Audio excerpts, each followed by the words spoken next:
I just wanted to start a little bit with reference to the Max talk that we had before. So as a tribute a little bit to Max, who, as you know, was a creator or original creator of Apache Airflow. I got this nice hat from, I'm in Ireland right now. So Max, hats off for you for the Apache Airflow, and now going to the Airflow 3, which is coming. So, a few words about myself. Jarek Potiuk. I'm an Apache Airflow PMC member and committer, member of the Apache Software Foundation, and also member of the Apache of ASF Security Committee. Security is very important for me. You will see that in my presentation as well. I couldn't help myself to add stuff about security.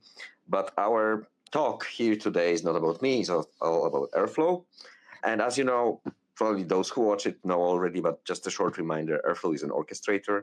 I'm always reminding this metaphor because I'm a choirist myself. So I know like the Airflow is like a conductor that pretty much doesn't do anything. It just conducts the other things to do stuff, like tells them when to do and how to do and how to wait when you are processing a data pipeline, and does it in the way that those things play together well, like musicians in the orchestra. So basically, that's Airflow's job. And why Airflow 3? This might be surprising from some that this presentation comes from me, because I was always, maybe there will be never Airflow 3. We should continue doing Airflow 2 and make backwards compatible releases and add new features. Airflow has a long story. So Max donated Airflow to Airbnb together with Airbnb. They donated it to Apache Software Foundation in 2016. It's actually 10 years of Airflow since the first commit. We checked that recently. Then it became an ASF top-level project in 2019. This is more or less where I joined the project. Then in January 1st, 2021, we had a Airflow 2 release, which was a major revamp of whatever was how Airflow is implemented, with a lot of improvements and backwards compatibility, breaking a lot of backwards compatibility. And since then, we had a long stream of releases going very frequently. You see 2.1 up to 2.10. This was the latest feature release of Airflow. Very regularly, steadily adding new features. And you could say like this could go on forever, but not really. And I explain why Airflow 3 and why now. So Airflow 2 strengths, 2.0 strengths are like, first of all, user base and communities. Both user base and community is huge. We have more than 3,000 contributors right now, 65 PMC members, 65 committers, 35 PMC members. Lots of people are in the community. A lot of them are very active. Airflow is very versatile. It has a steady stream of new features which were coming and adding new things to Airflow, and that's really cool, and expanding Airflow beyond what it was originally in Airflow 2.0. But we also learn from the industry, and this is the thing. Like, we're looking what others are doing, and we are like, okay, maybe that's a good time that we should do something similar, because it seems that it's catching up, or maybe this is really a good feature that to incorporate to Airflow, and we've been doing that. So Airflow 2 has a lot of features which we saw like are really useful in the community, because like we always implemented it when we saw that something makes sense and when it made sense. And this could go on forever, but for some reason we decided it's not what we want to do it, because Airflow 2 has also some weaknesses, and some other kind of people who are competing with Airflow, they're pointing at a number of weaknesses of Airflow, which are not weaknesses anymore, because they are pointing out Airflow 2.0 and we are 2.10, which already doesn't have many of those weaknesses, but there are still few that we want to address. First of all, Airflow is really rooted in the ETL kind of past. Then the architecture of UI has not been fully modernized. It has some limits. Then also, when Airflow came, and also when Airflow 2 came to being, the AI was not there, really, not existing. So the support of Airflow 2 for AI is, I would say, weak, although we've learned that almost 30% of our users already use Airflow for some kind of AI workflows. Change management of DAG was always a weakness, and that hasn't been fixed since 2.0 because of some limitations we had. There are lots of deployment complexities because of many dependencies of Airflow and the fact that it's all like one set of dependencies that should be deployed everywhere. This has always been a big problem that I was dealing with for the last 4 years mostly. And there's a little bit of like steep-ish learning curve how to use Airflow, how to start working it. So like the deployment and using Airflow for beginning is not really very good. So why now? Because everyone is focusing on ML and AI workflows right now. Yeah, different users, have new different needs. So initially when Airflow started, like it was only Python users who were really experienced Python developers. And now the skills of users are proliferating quite a bit. So we have like more experienced Python users, less experienced Python users, people who haven't used Python and they use other languages in the meantime. So like we see much bigger growing user base that they do not know Python, even though Python is winning. But it's not the only thing in data. There are lots of libraries in Java, Rust, C, whatever. For performance, they are written in different languages, not on Python. They are wraparounds to allow them to run in Python, but it's not really what some of our users are used to work with. And the technical debt was piling. We were joking sometimes at the Airflow community that we are backwards compatibility engineers mostly, and trying to keep backwards compatibility, which doesn't tell a lot about like the kind of fun while doing and developing this.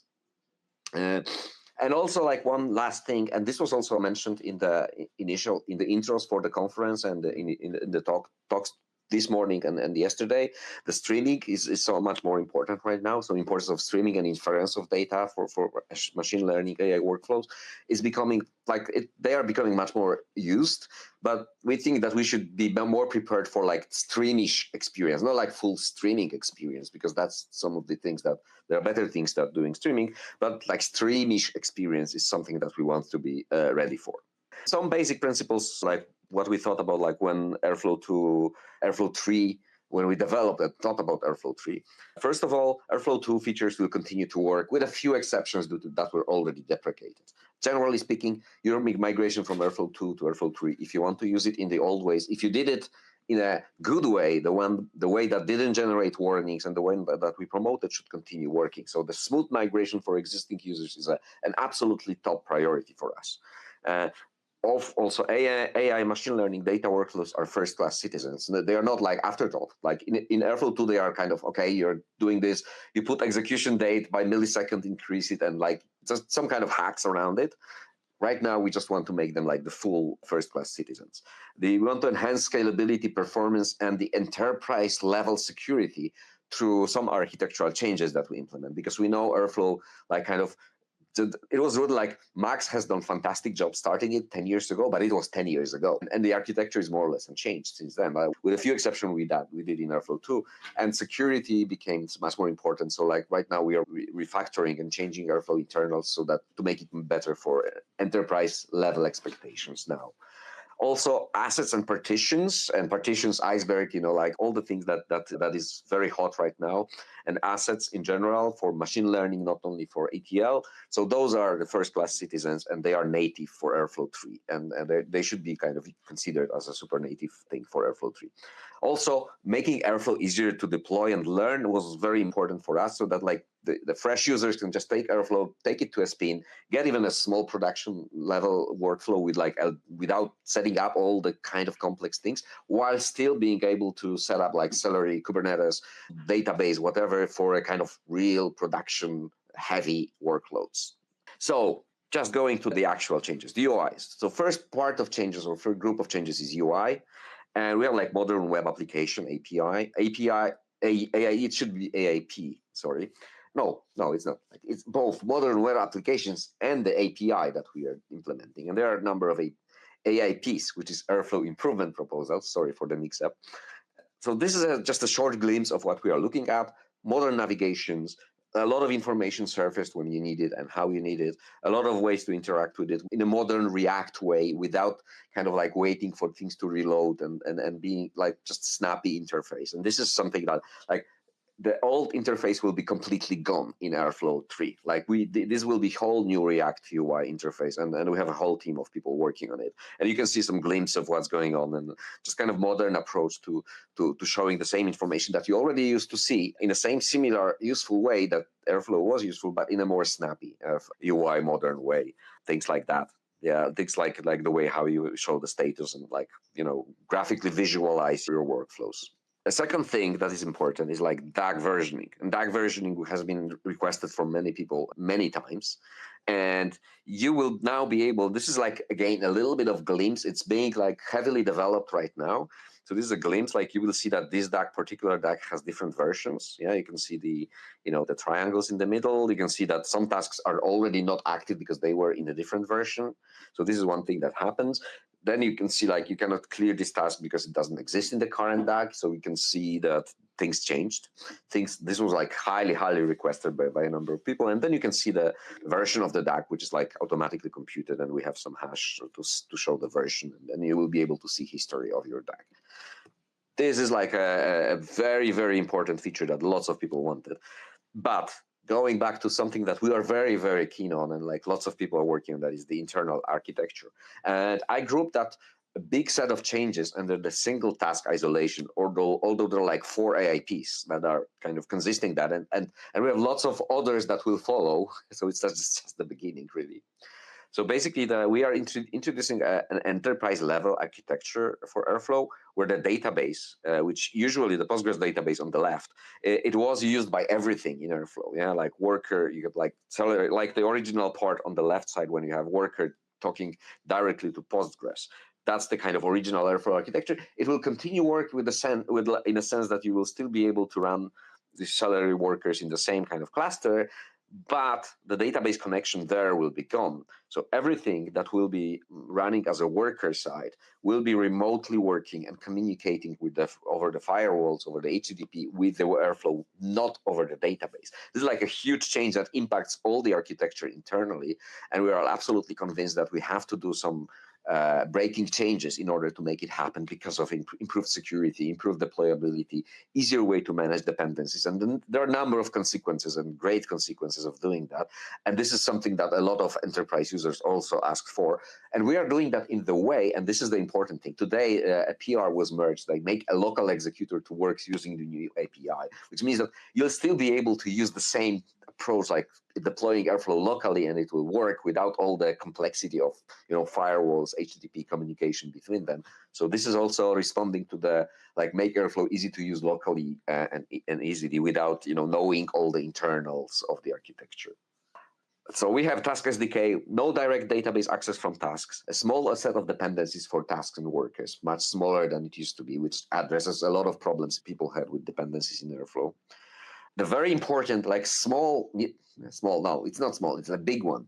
It's a huge one. Like you will be able to write your tasks in different languages than Python. This is like, wow, this is something big.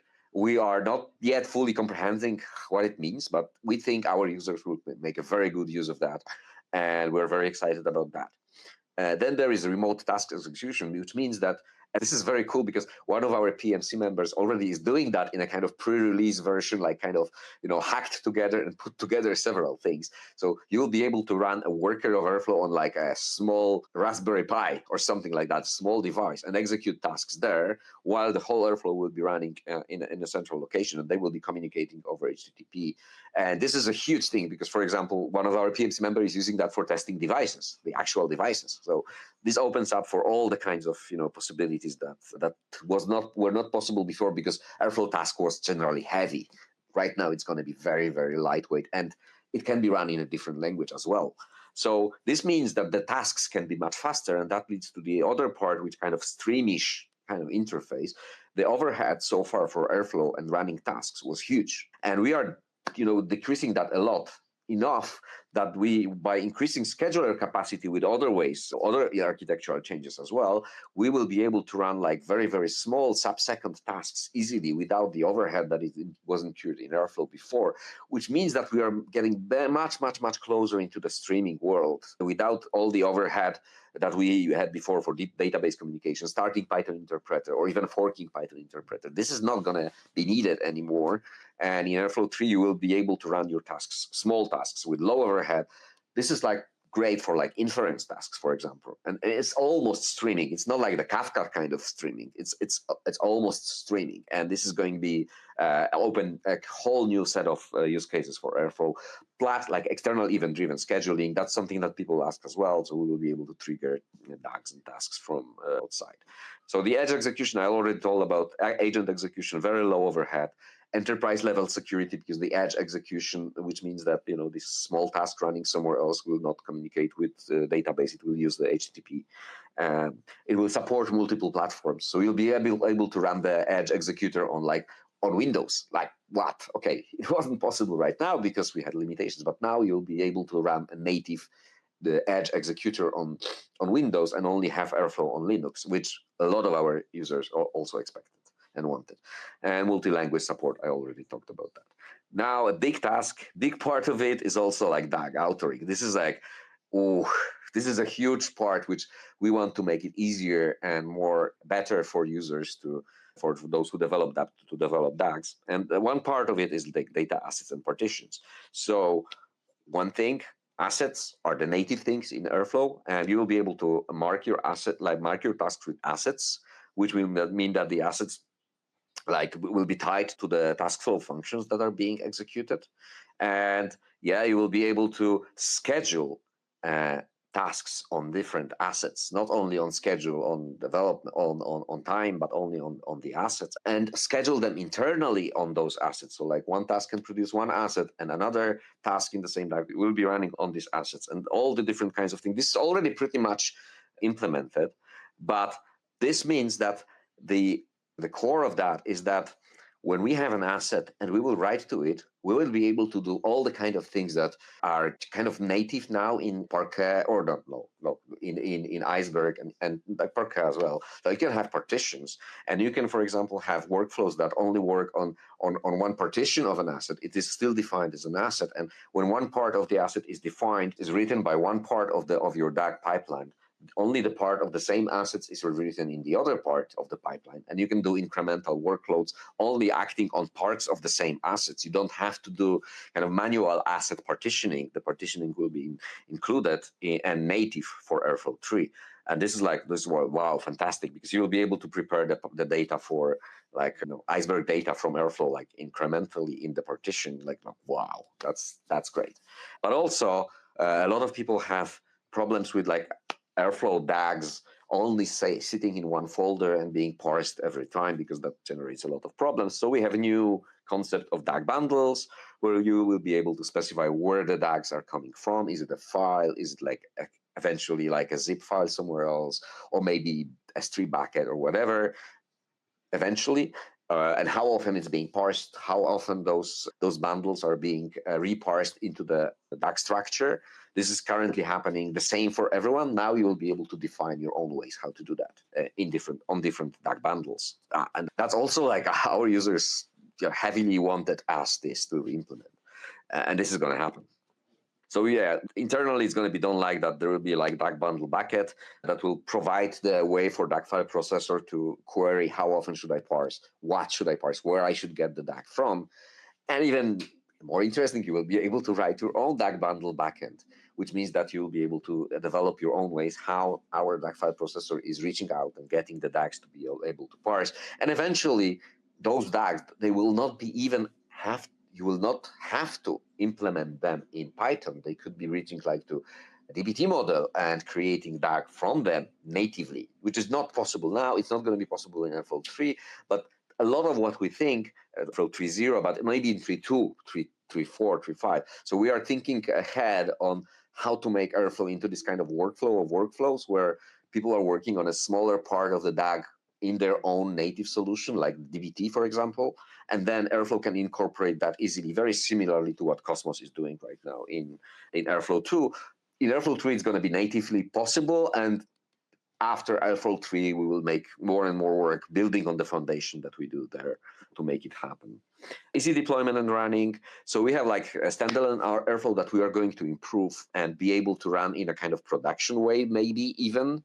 This is kind of long-term, okay, probably let's try to do it. We've done some survey, which will allow us to improve messaging and debugging. We asked people what's the most important thing for them, how we can improve the messaging and debugging and whatever. And we have a fantastic team done by one of our new contributors who is led the whole survey, and 69 people or 70 people answered. And we have a fantastic source of information how we can improve messaging and debugging. We are separating dependencies between core providers and SDK and UI. Those will be kind of separated and smaller. So no more, I cannot install DBT because I have this Flask application builder or whatever. Uh, then we are decoupling authentication and authorization. So you will be able to more easily plug in your own authentication and authorization into Airflow. And like, say, I'm using my corporate authentication and I don't care about all the, all the airbag that Airflow provides. Like this is like airbag that we will provide externally for our own authentication.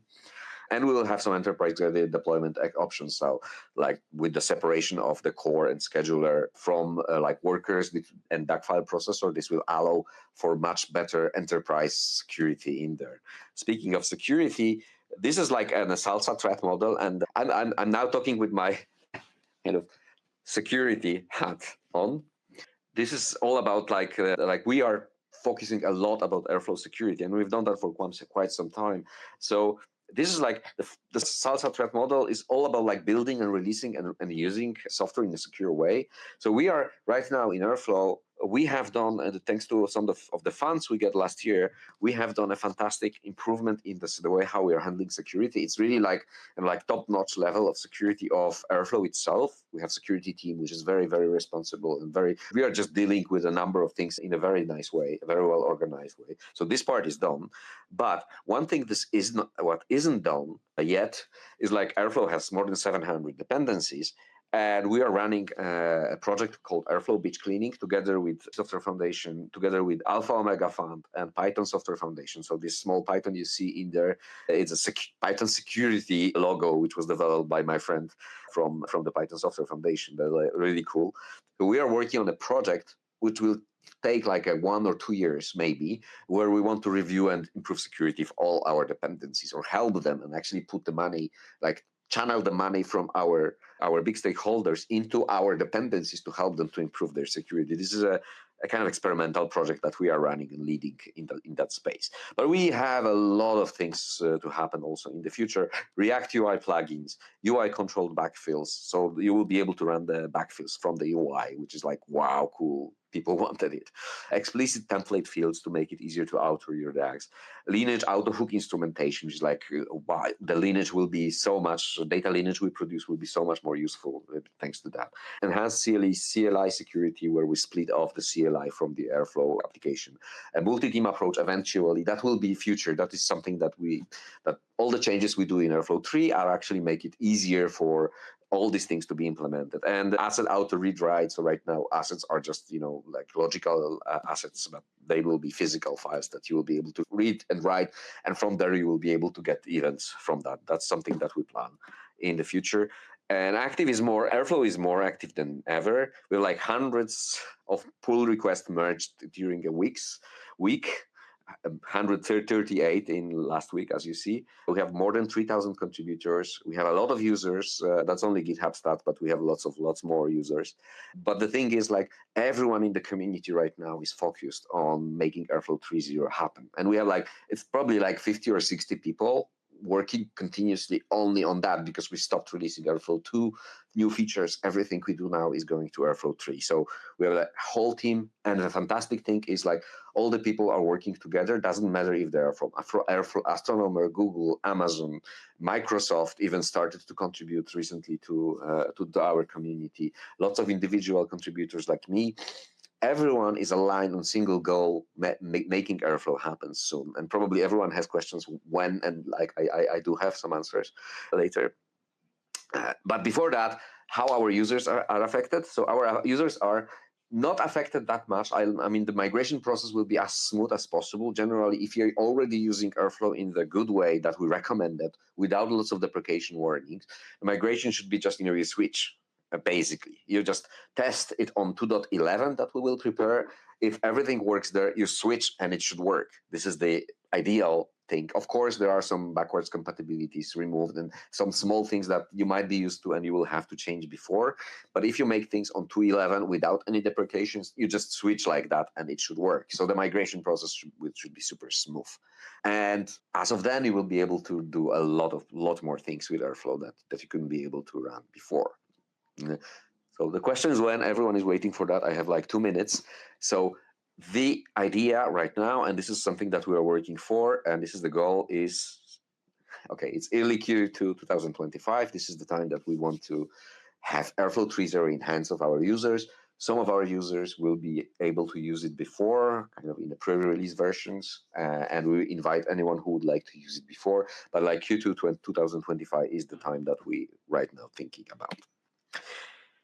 And one thing I am reading, and this also refers to to what Max was talking about at his presentation before. Like we are right now getting to the moment where we start to know how to use AI, and open source seems to be leading, maybe not leading the pack yet, but we want it to be leading the pack. So we are running together with Roman Shaposhnik, who is the VP Legal of Apache Software Foundation, and a few other people, Tanya, who are running AI Foundry. So we are running, I'm co-organizer, and a low-level AI engineering and hacking dev room at FOSDEM 2025, which is like the biggest open source conference. And we will be talking there about, like, people that we invite, we'll be talking there about like how to make AI better for hackers or open source developers, people who are using open source, without all the bloat from the kind of big ones who want to take over all the effort or all the space. And we want to make open source AI hackers to talk and find out like how we can make use of the